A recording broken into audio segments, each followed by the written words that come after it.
it took us 5 hours from Puerto Princesa papunta dito. And another 4 hours boat ride papunta ng Balabac. Isa ang Balabac sa Southern Palawan sa may mataas na bilang ng saltwater crocodiles. I have never been to Balabac before. Most of the people that lives in Balabac have experienced and seen the crocodiles.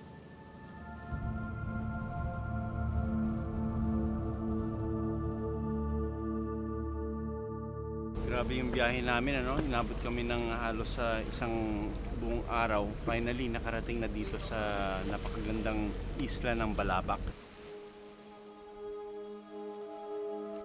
Sa Barangay Poblacion 5, isang saltwater crocodile ang inalis sa karagatan ng Balabac noong Disyembre 2018 at inilipat sa isang crocodile facility sa Puerto Princesa.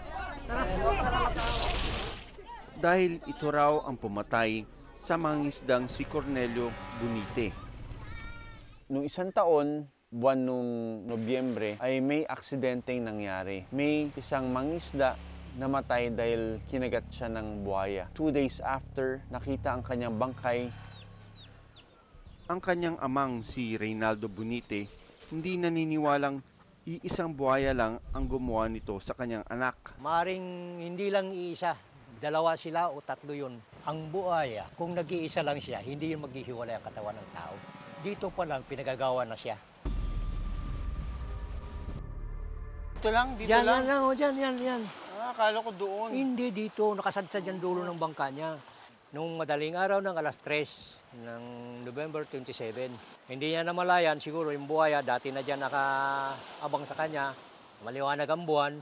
Yung paghakbang niya, yung sinakam siya rito. Sumigaw siya. Pero may mga tao din sa ibang bangka. Ganyan tayo. Parang natakot sila. Kung ako yung magpe-prepare ng bangka na alas 3 ng madaling araw, hindi mo talaga makikita at hindi mo maririnig yung buhayang papalapit sa'yo. Isa lang si Cornelio sa mga inatake ng buhaya sa Southern Palawan, kung saan naitala ang 70% ng crocodile-related incidents sa Pilipinas simula 2000. Alamin namin ang sitwasyon ng mga buhayang kinakatakutan sa Balabac at kung bakit nila inaatake ang mga residente doon.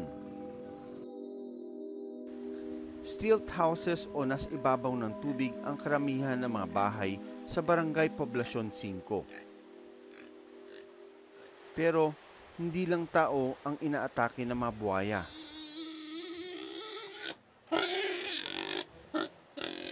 Yung alaga niyong baboy na sa silong, hindi ba binibisita yan ng buhaya?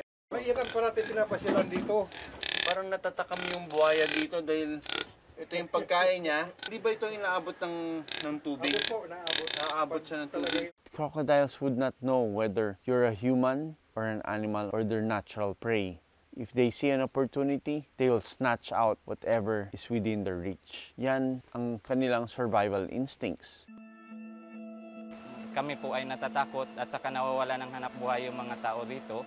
Kanila na lang itali o ikulong ang kanilang mga alaga para hindi na gumala yung buhaya dito sa tabi ng dagat.